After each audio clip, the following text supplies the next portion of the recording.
Welcome to Relationship Real Talk. We're glad you guys are back. Welcome back. Welcome back. Yeah.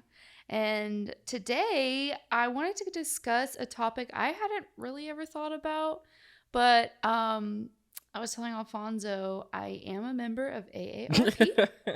I am not over 50 or 60. I just really like the benefits. You can sign up at any age. Yes. Random side note to this entire Yes. episode. What made you sign up? Out the blue. Seriously, it was my sister. She's younger than me, but she was like, you get like 20% off at restaurants and you get deals at Costco and you get this, that. So I signed up for it and don't regret it because it is, I get fun little articles. I get discounts at places, Kind of worth it. Yeah, it is kind of worth it. And then that's where I saw the article about the gray divorce. And so that's kind of a topic that is honestly what I never thought about before, about getting divorced after 50. The age of 50, yeah. So it was just interesting to read the article and see the statistics on it. Yeah, it was going over it. It's like you said, it's something you don't really think about per se. Mm-hmm. But breaking down the practical side of the situation, yeah. Because what did the article say? That if loneliness or divorce? If the gray divorce was a disease, if it would be a pandemic or epidemic. So it's like epidemic levels. Mm-hmm. Which, again, I guess I just don't think of, and not that, older people can't get divorced, but it was talking about people that had been married for decades. Mm-hmm. Finally calling and quits. And whether it's because, they can't handle being alone in the house without kids, they've drifted apart, they just finally can't take it anymore.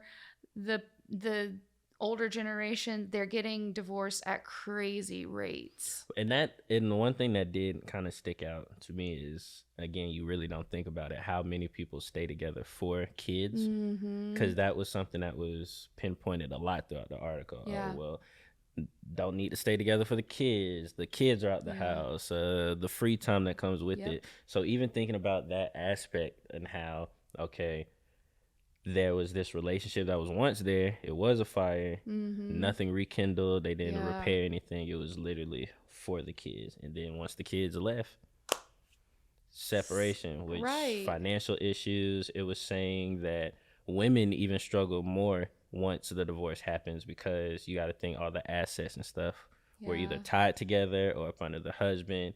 And what did it say, 20%? Yeah, 20%, whether they were divorced, widowed, or just had never married, they had a high rate of poverty. And which is crazy. Yeah.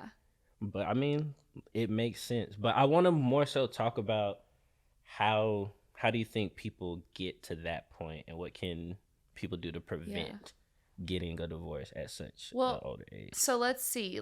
Someone today that's 50... It's 2023. That means they were born in the 70s and they were young people in the 80s and the 90s. Who went through some wild decades. I know. But I just don't think that emotional intelligence was a priority in the 70s and the 80s. I guess maybe a little bit more in the 90s, but it really hasn't been a big thing since probably the 2010s. I would say that's probably what I would say. I'm no expert, but just kind of from what I've observed. So we have all of these people that are now in their 50s and 60s learning about emotional intelligence, learning about all these things, but they've spent the past 30 years raising children together without that knowledge. And so, they kind of didn't even think about that relationship of the marriage being important and just let the focus all go to the kids.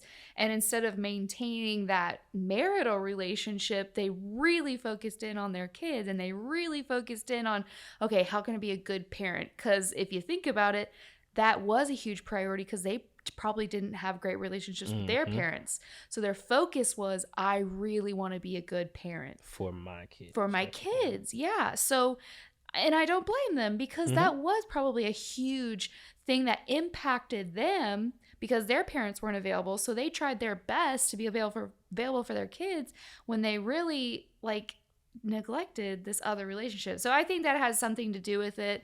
I think that's probably why a lot of it happens. So do you think, and just kind of sidebar question, so do you think this enlightenment era, I should say, of, okay, emotional intelligence, being aware of things, that you don't like and do like, do you think, of course it's a positive side, but do you think the random outbursts kind of hindered a lot of relationships? Because I feel like now people hear it and like, oh yeah, I don't like this. This is a red flag. I'm gonna leave. Boom. Yeah. Out of here. No second thought. And a lot of language that I see on Twitter and Instagram is, oh, once I realized this, I shouldn't have to teach da da da da da. And it's like, well, yeah. no.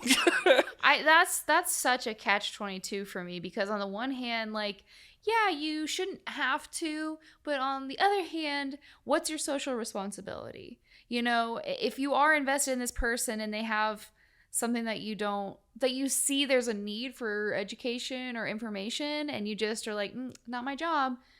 Well, then whose job is it? Is it just always that person's? What if they just don't have the know or the bandwidth to say, I am not self-aware about this? So I see both sides of that, but I think another generational factor why people are so conscious and socially aware and trying to become more emotionally intelligent is because they saw all that divorce. Fact. And because they saw their parents have absolutely no relationship, and they don't want that. I can even think of my own siblings. My own siblings don't want to get married because they saw all of the divorce, all of the, bad things that come with relationships.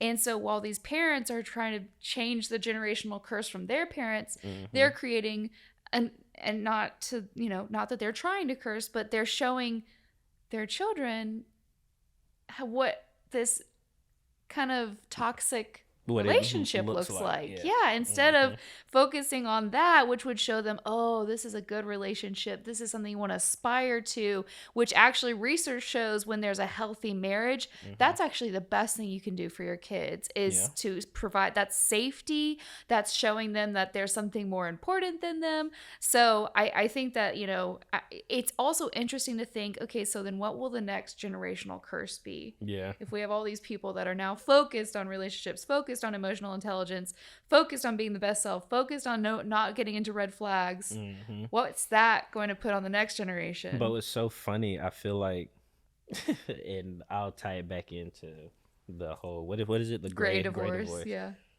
I find it funny how, we're learning this information and people, it's like that they go straight to the extreme. So they see this adjustment and it's like, okay, I should be feeling this way. Oh, I should be respected this way. Oh, treated this way. And then it's like they overdo it, turn it into overdrive because they're excited that, oh, I'm feeling good. It's supposed to be like this, but I should be running away from whatever craziness is going on this side. So with that behavior of just immediately going to the extreme, what advice would you give to an older couple that, okay, they now realize there's some things that they've looked over emotionally? What advice would you give them? Well, I think first of all, when you get to that point where you are alone and you do realize there's something wrong with your marriage or there's something that's lacking, just remember that you were a couple before you were parents. Facts. You chose to marry that person, hopefully, maybe not, but there was something that drew you. You just don't have a baby together without anything, something drew you together. And that was part of who you were before you were parents. So there's nothing there. And so for me, that says that there's always hope with that person. And so once you realize that that's something wrong, there's something happening, you're not us anymore. You're not what you were when you started. Seek help. Figure out, okay, obviously not like abusive relationships or anything like that, but, lack of intimacy, feeling alone, those are not necessarily things that are divorce worthy, in my opinion. A lot of people think that they are, but those are things that are fixable. Of course. And those are things that, again, you chose this person for a reason. And just because you forgot that reason, it doesn't mean that you're hopeless. So I would say, find someone to invest in your marriage. Find, some kind of marriage enrichment program in your area. Do stuff together. What did you do when you started dating? Start doing those things again. Start dating again. Start going out. Start being intimate. Start sharing things about your life, your wishes, your hopes, your dreams. Figure out how to do a daily temperature reading. Like, bingo. Yeah, definitely. That's the So one. there's so many small things that you can do that can help you build that bonding and connection with your spouse again. And then you don't have to be alone in your 50s and at the poverty rate as a woman, Completely agree. Completely. Yeah. Now, so that's the research on, the boomers now and older people now. Knowing the climate and how us young people think about relationships nowadays, what do you think that research is going to look like later? Do you think people will be more emotionally sound and it'll be more togetherness, or do you think we're walking towards more singleness as people get older? Well, I think already we've seen the marriage rate decline at really overwhelming rates, which is why that's one of our strategic goals, is to increase the marriage rate, not just drop the divorce rate, but increase the marriage rate. And I think also we might be, because of what you were just talking about with that extreme, I see a red flag, I walk away. So, we might be, the generational curse that our generation might have is we're too picky. And the people underneath us see that and they're like, well, at least it's love and I'm with someone and so accepting of more than maybe they should. And I don't know, obviously, but I could see as that goes where you're trying to focus on, is this person exactly the right soulmate, perfect fit, puzzle piece to me? And them, the people underneath them being like, gosh, you're lonely. Yeah.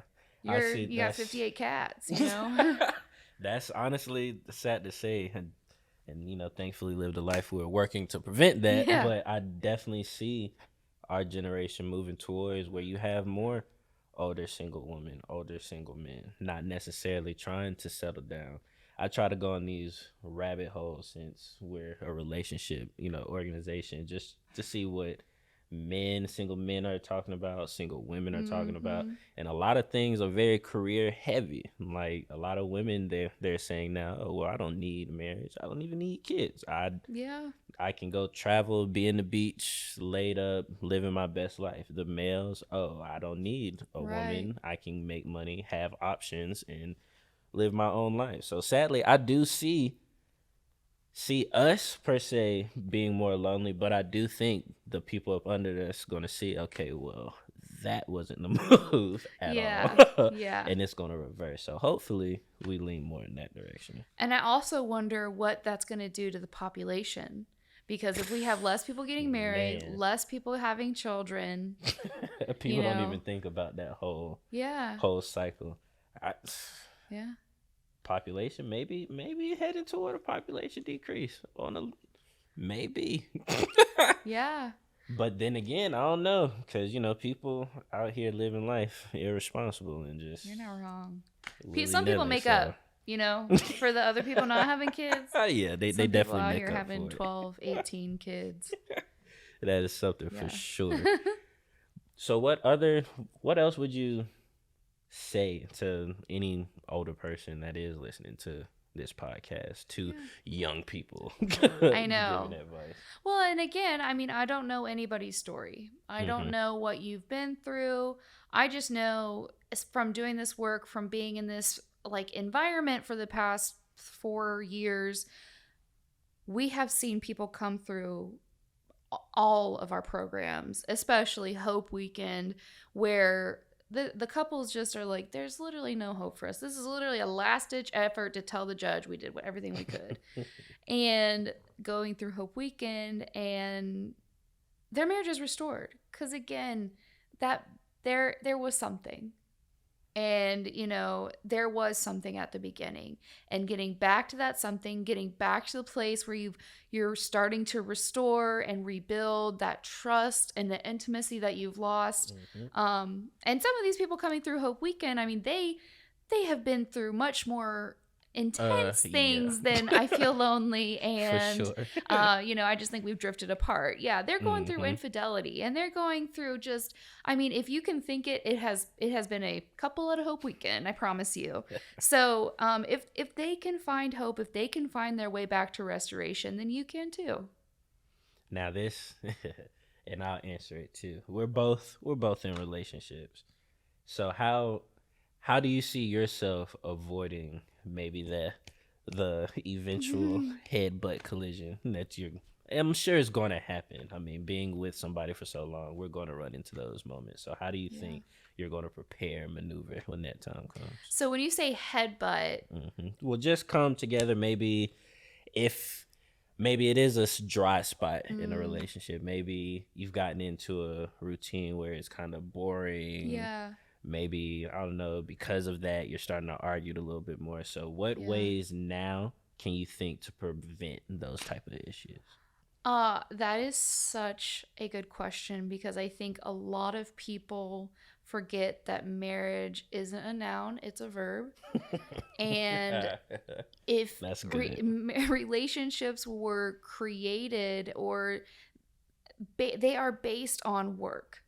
And if you stop working at it, then they're going to stop working.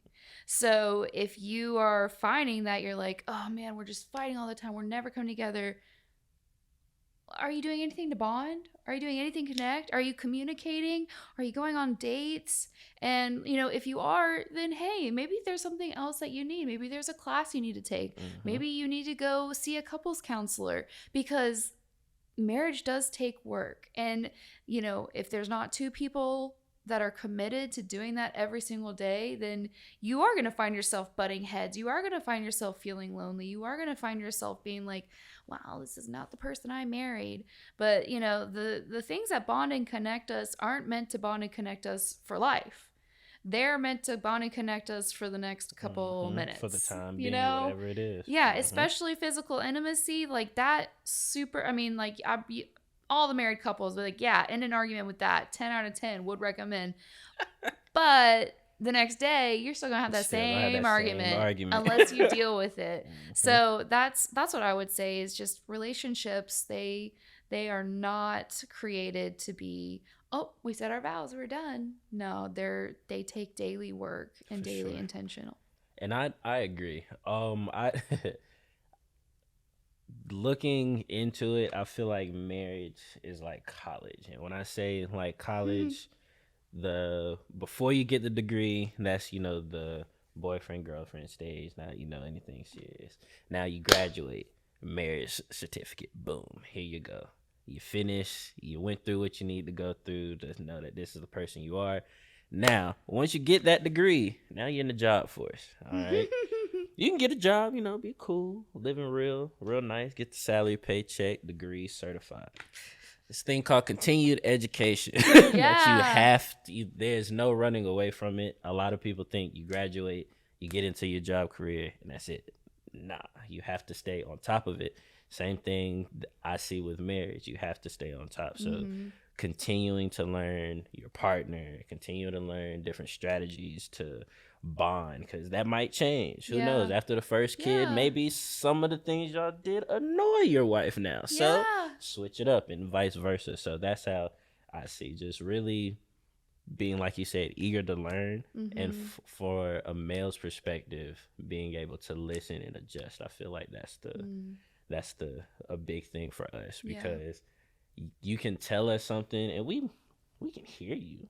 We can hear you, but we might not listen. And then sometimes our pride gets in the way as well. So if lack of a better word right now, so if something needs to be corrected, our first instinct is like, I'm fine. What? Like, it's defense mode automatically. But being humble enough to understand, okay, coming to me with a problem, let's unpack it and talk about it, and let's go from there. So that was, I would say, for me, and that's what I plan on doing. Well, and then also off of that, it's so funny how as society we have been conditioned to know when you get a job, you have to come to work. Have to. And you have to do things. You can't just come to work and sit at a desk and just twiddle your thumbs. I mean, and if that's not common knowledge to you, then there's another whole other thing we got to talk about. But, we think about that, and then we think about, okay, what's even more important than our work? Our relationships. And with our friends, we would never just be like, oh, hi, Alphonso, I'd like to be your friend, and never talk to you again. Right? But with marriage, we just expect that we say these vows on this one day, and marriage should just be a breeze. Marriage should just be easy, perfect. I need nothing else. So I think that's part of what we need to change as a society is realizing that relationships, marriage, they are going to take work, and not that it's like, back-breaking work, but I mean, it is work, and it's worth it. And I think anybody who, enjoys their job like us, we work long hours, but we know it's worth it. Like we agree to it. And like you were saying too, you get promoted at work, maybe you get promoted to a dad, like, ooh, how exciting. Or you get promoted to the 10-year, like, and then but that doesn't mean that you stop working, right? Yeah, exactly. You got to keep on moving forward. You got to keep on putting in the work. So anything else? I'm good. All right. Remember, we are now offering free classes in Florida through our Healthy Marriage Initiative grant. If you are interested, check out livethelife.org/aim. If you are military and you are interested in learning more about this program, you can reach out to us by emailing ashley@livethelife.org. Thanks for listening, everyone. I hope you feel educated, encouraged, and empowered to thrive in whatever relationship you're in.